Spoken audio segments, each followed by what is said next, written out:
Samantala mga kabrigada, mas malakas daw ho na ekonomiya pinagpulungan sa one-day work visit ni Pangulong Bongbong Marcos sa UAE. Brigada Sheila Matibag, i-brigada mo! Brigada Live Report.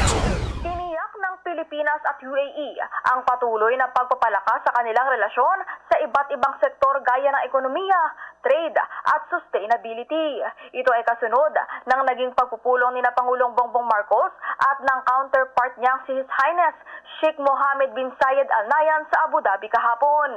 Sa isang social media post ng UAE leader, ibinahagi nitong ilan sa mga inasahan niyang mapagpupulungan ay ang mas malalim na ugnayan.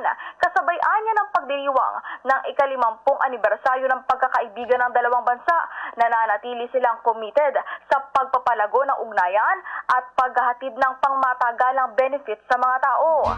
Nagpahayag naman ng pasasalamat si Pangulong Bongbong Marcos sa tulong ng UAE para maaresto ang isang sex trafficker at ma-turn over ito sa bansa.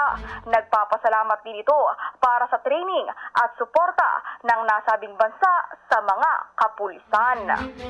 In the heart of changing lives, ito si Brigada Sheila Matibag ng 15.1 Brigada News FM Manila, The Music and News Authority. Brigada Balita Nationwide.